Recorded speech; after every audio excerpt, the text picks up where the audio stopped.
Ani ana ang mga dagkong balita sa Balitang Bisdak karong Miyerkules.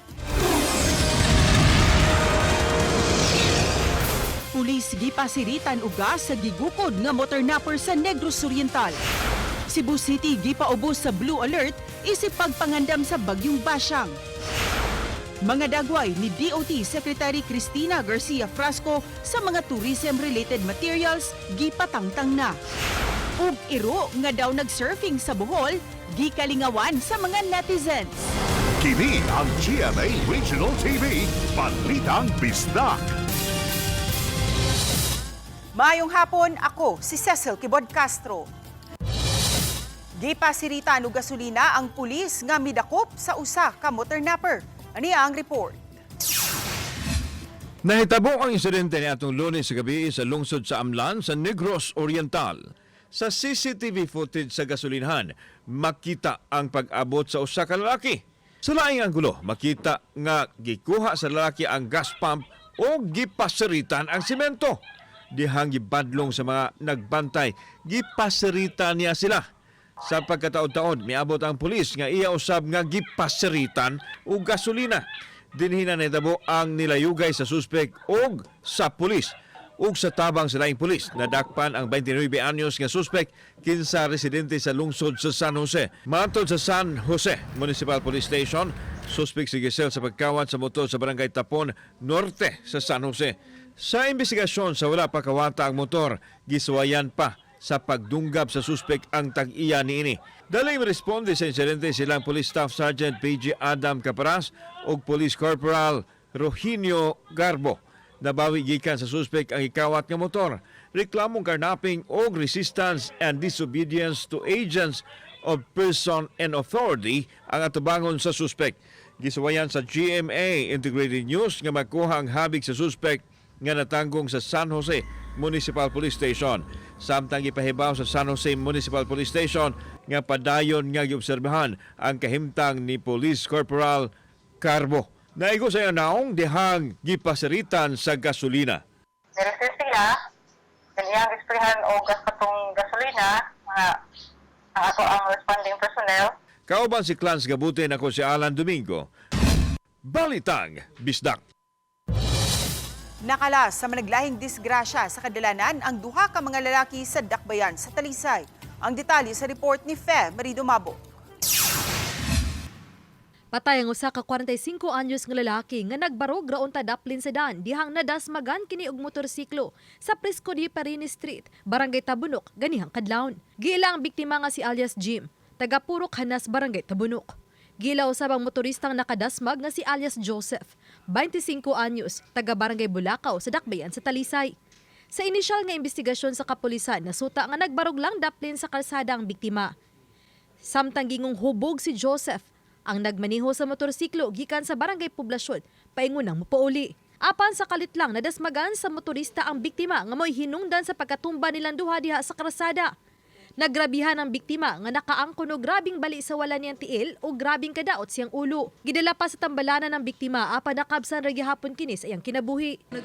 Yes, kana pa mo among gipaabot no ang tagtungod kay ang tagtungod wala pa man mo pakita sa atong opisina.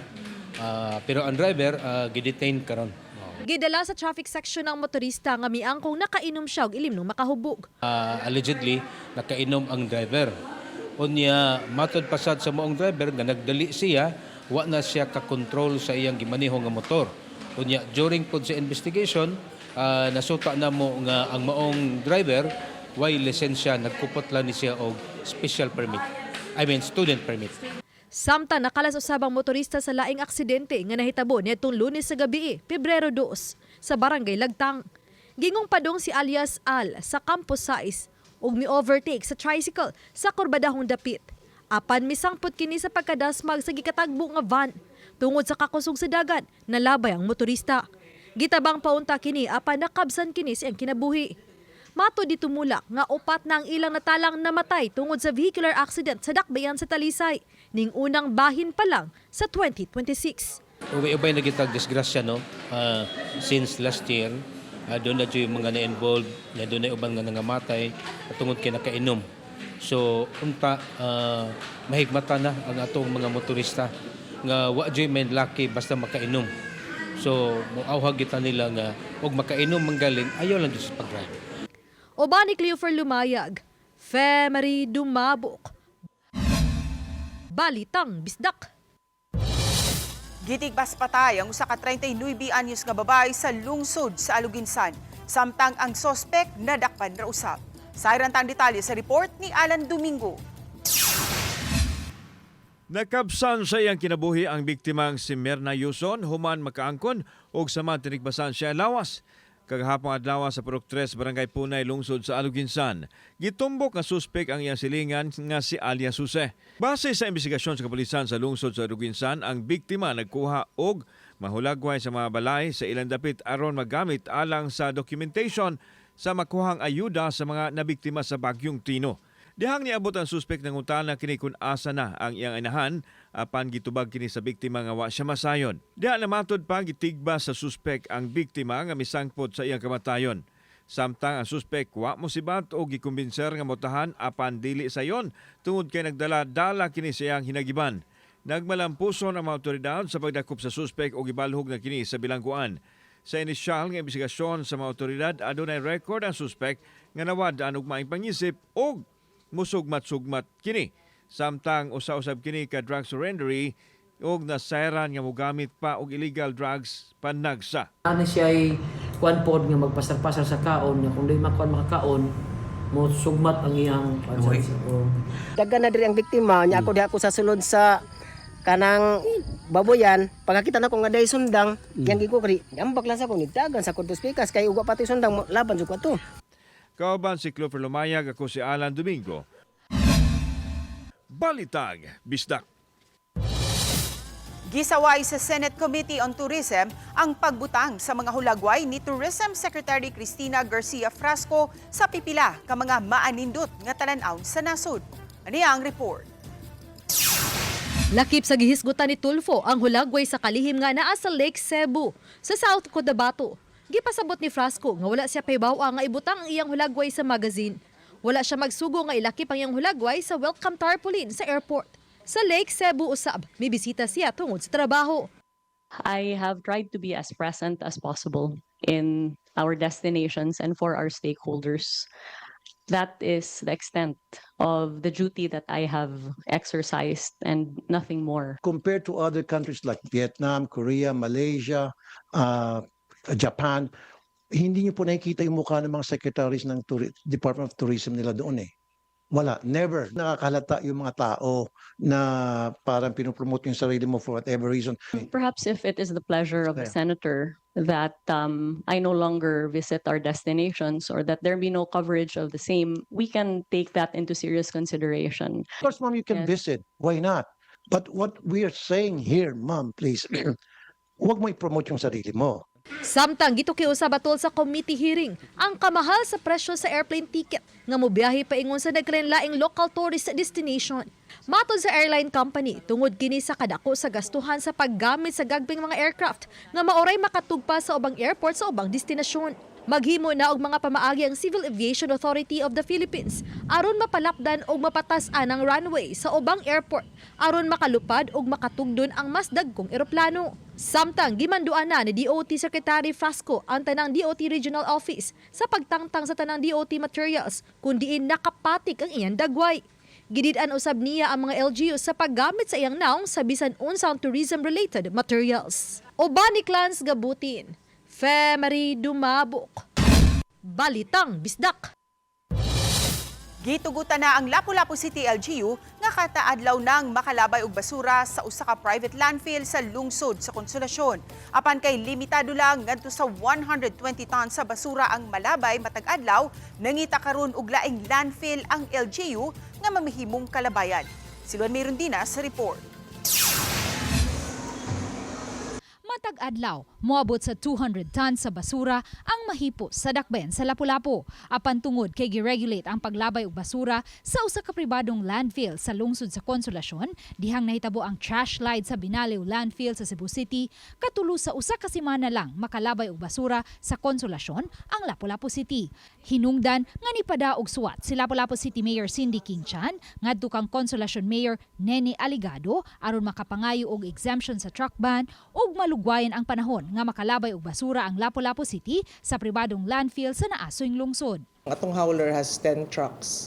So ato sa gi-request na hasta weekend makalabay ta kay at least Sabado Domingo di kayo traffic, mas makalabay pa ta more often kay karon ang ila pong gihangyo po nato na longer time to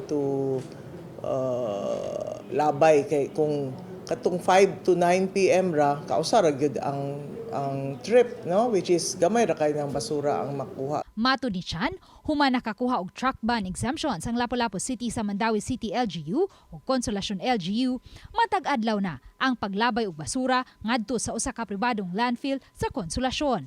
Samtang inay 100 tons lang matag adlaw ang gitugot nga malabay nga basura sa Lapu-Lapu City LGU sa landfill sa Consolacion sugod niadtong Enero 31. Nahimo na kining 120 tons nunod sa gihatag nga espasyo sa Consolacion LGU. Busa ang nahabiling 80 tons sa basura matag adlaw sa MRF sa Lapu-Lapu City una gipahimutang ug gibahig samtang padayon pang nangita ang dakbayan ug laing landfill nga kalabayan og basura sama sa Toledo City, Bogo City ug Aluginsan. Kana na naa sa MRF ron, so makaingon ka na ba na katong natambak after binalyo wa pa gyud makuha kay ang sige labay diha ron mo may i-transfer, di ba? So ang katong mga na stock for 1 week na 200 tons, so it was almost 1,000 o napa dito, but ako yung ipagipaspasan ang ilang segregation. Ay ang planning sad, no, ahead of the city of Cebu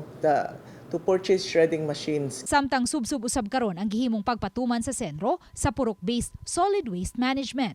Sa nakalabang semana lang, 12 ka mga opisina sa Lapu-Lapu City Hall ang lakip sa nahatagan og citation tickets human nasutang wa bahiga ang ilang mga basura. Para ma-practice yun nato, makita yun nato nga naagyoy ka ng proper waste segregation, at least na iduha ka basurahan kada office. So para sa malata o sa di malata. Pero if kung kaya nila mo provide og tulo ka basurahan or receptacle, kay para pud ma-include ang sa recyclable, mas maayo. Samtang ubay-ubay na usab nga mga vendor sa Lapu-Lapu City Public Market ang natikitan kay padayong nigamit og single-use plastic. Uban ni Marlon Malgazo, Luan Merondina, Balitang Bisdak. Kini ang GMA Regional TV, Balitang Bisdak.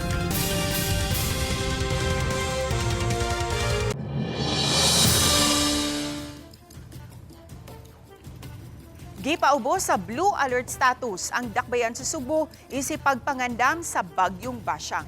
Sayranta ang detalye ni ini sa live report ni Alan Domingo. Alan? Sa zero casualty ang target sa gamhanan sa dakbayan sa Sugbo subay usab sa posibleng pag-igo sa bagyong Basyang. Aron masigurong mapanalipdan ang mga mulupyo sa dakbayan sa Sugbo gikan sa nagsingabot nga katalagman, sugod karon adlaw gipaubos sa Blue Alert status ang tibuok syudad isip hugot nga pagpangandam sa bagyong Basyang. Gipahilunan ang daan mga heavy equipment sa nagalain-laing mga dapit sa Cebu City aron makaresponde dayon sa posibleng mahitabo sa pag-igo sa bagyong Basyang. Gimanduan ni Mayor Nestor Archival ang city disaster ug ang tanang mga kapitan ug mga barangay responders sa pagsiguro nga luwas ang tanan nilang mga mulupyo gikan sa nagsingabot nga kalamidad. Ang direkta na sa barangay, ang tanang barangay responders, no, kanang kinahanglan ready. In fact, ako ning i-announce karon na amon tay meeting sa emergency meeting nga gitawag sa kanang DILG. Starting today, doon na natin mga prepositions nga gihimo. One is in Sudlon, mga heavy equipment ato nang ipasaka. One is in Kremdek sa Tap-Tap. Ang ato asang unom ka mga sub-offices sa disaster and all blue alert status tapos. Gipadayag ni Konsehal Dave Tumulak, ang chairman sa Committee on Disaster Response, nga tinguhan nila nga dili na masubli pa ang nahitabo sa bagyong Tino nga nakakalas og daghang kinabuhi. Pahimangno nila sa mga mulupyo nga dili mo kumpiyansa og hugot nga pagmatngon ang pagabuhaton aron malikay sa peligro. Sa panagtigom nga gipahigayon sa CCDRRMO uban ang eksperto sa pagbana-bana sa kahimtang sa panahon, magpasulabi ang daghang uwan sa bagyong Basyang.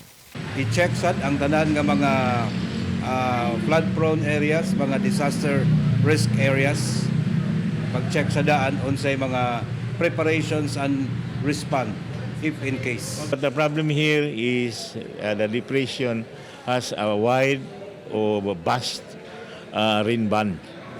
So possibly the whole province of Cebu will experience rain shower.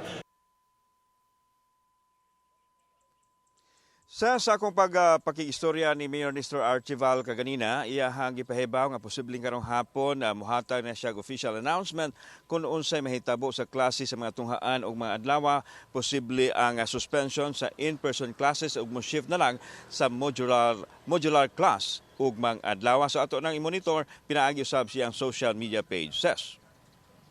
Dagang salamat, Alan Domingo.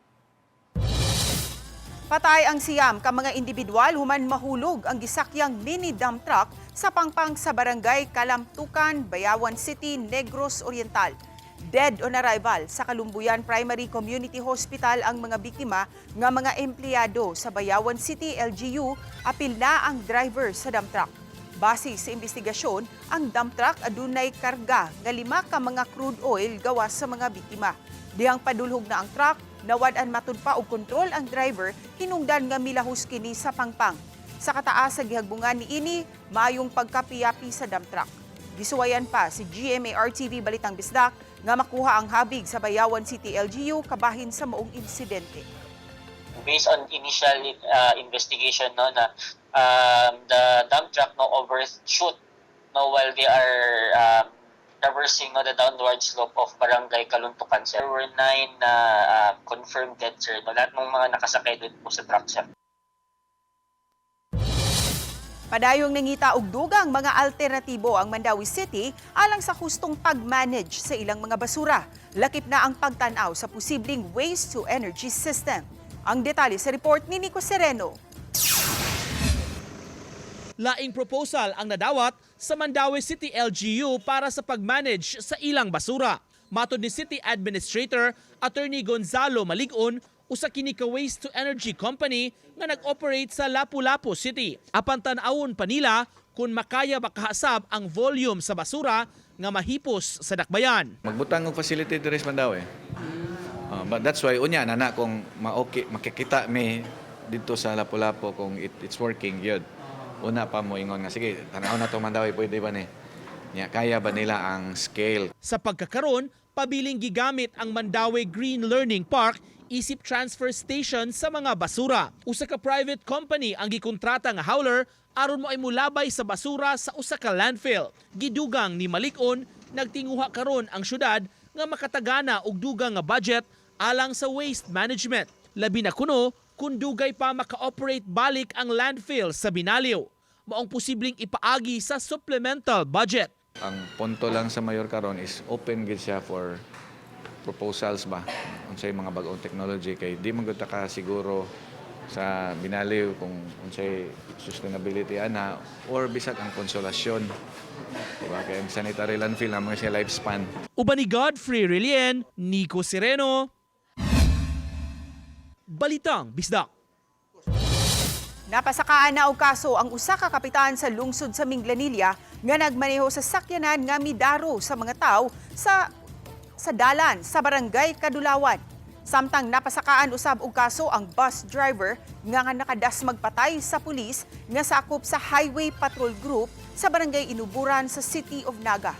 Kasong reckless imprudence resulting to physical injuries ug reckless imprudence resulting to damage to properties ang mga kasong gipasaka batok sa kapitan sa Barangay Poblasyon Ward 2. Napasaka ang kaso kagahapon ug matud ni Police Lieutenant Colonel Maria Teresa Makatangay, ang hepe sa Minglanilla Police Station, nga karong adlaw nakapiyansa na usab ang kapitan.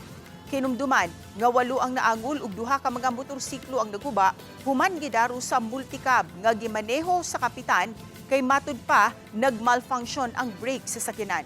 Nahitabo kini ni atong Sabado sa gabi. Samtang kasong reckless imprudence resulting to homicide ang napasaka ni atong Lunes sa hapon batok sa usa ka bus driver. Apan hangtod karon matud ni Police Lieutenant Colonel Bernino Nocerale, hepe sa City of Naga Police Station, nga napriso pagihapon ang bus driver kay wala pa nakapiyansa. Nahitabo ang aksidente sa City of Naga niadtong Domingo sa buntag. Mga kapuso, mag-uban na usab kita sa tinuig nga Kapuso Bloodletting Day karong February 6, 2026, Biyernes sa Ayala Mall Central Block sa 4th floor haduol sa St. John Paul Chapel.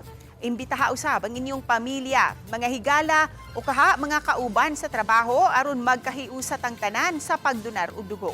Pinaagi sa inyong pagdunar, daghang mga kinabuhi ang inyong matabangan.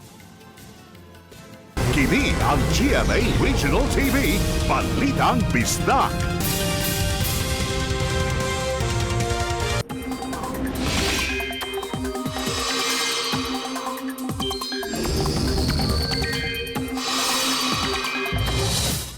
Nakasulod na sa Philippine Area of Responsibility ang bagyo nga gimonitor sa Pag-asa o ginganlan kini og bagyong Basyang. Samtang publiko gipahimangnuan sa daghang uwan nga dala sa bagyong Basyang nga gipanangtawang mo landfall sa Southern Bohol ug Southern Cebu. Si Luan Mirondina sa report. Katapusang nasigpatan ang bagyong Basyang 735 kilometers east of Hinatuan, Surigao del Sur ug naglihok kini west-southwest sa gipaspason nga 15 kilometers per hour.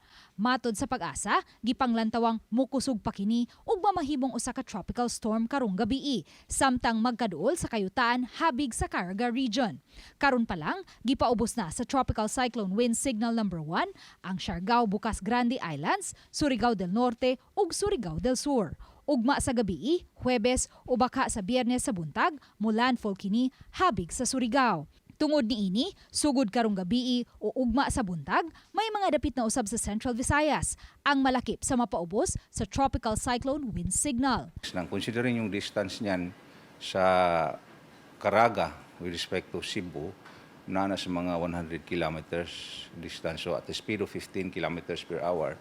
Sa Friday afternoon, possible ang sentro sa maong tropical cyclone nga si Basyang ari na dapit sa Southern Cebu. Inoon, posibleng muhinay ang bagyong Basyang gikan sa tropical storm category ngadto na lang sa usa ka tropical depression human kini mo landfall habig sa Surigao tungod sa land interaction ini.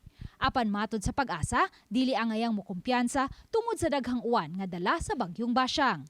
Sugod ugma sa hapon, hangtod sa tibok adlawng Biyernes, masinati ang kusog nga mga pag-uwan. Naatay gi-expect ng mga pag-ulan nga 50 to 100 millimeters of rainfall base sa ato ang weather advisory karong alas 11. Posible pa na siyang mausab, sige tag-analyze, depende ani kung grabe pa ang dala niyang ulan kay napaman siya sa kadagatan. Dako pa kay chance siya nga mo-intensify in terms of paulan o hangin. Ang pagkakaroon ang Bohol sa ato ang forecast moabot na siya 100 to 200 millimeters ang iyang rainfall. Gitataw hinuon sa Pag-asa nga adunay posibilidad nga mausab pa ang track nga subayon sa bagyong Basyang o posibleng mupaduol pa kini sa Central Cebu o Northern Cebu. Posible pa siya mo deviate from the main track nato nga sa pagkakaroon nga ari sa Southern Bohol o Southern Cebu, posible pa mo Northern Cebu or mo pa duol pa ditong dapita sa Central Mindanao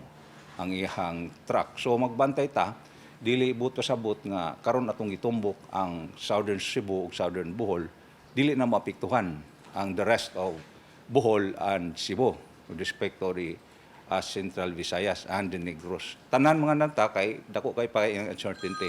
And naapo ni siya ay gitan-aw na turong nga kining influence area nga buot og 210 kilometers. So considering ang south ug padulong sa Northern Cebu, wala man nakabot og 200. So apektado tani aning bagyo in terms of paulan and hangin. Sa Sabado sa hapon, gilaumang masinati na ang maayong dagan sa panahon sa Central Visayas. Sa pikas bahin, gipahibaw ni Bohol Governor Aris Umintado nga kansilado ang klase sa tanang ang-ang, mapa-private o public schools man, sugod ugma February 5 hangtod sa Biyernes, February 6 tungod sa bagyong Basyang. Uban ni Marlon Malgazo, Luan Mirondina, Balitang Bisdak. Mga kapuso, at ang iunya ang mga nagkainit nga eksena sa Encantadia Chronicle Sangre ug sa Never Say Die pagkahuman sa 24 oras.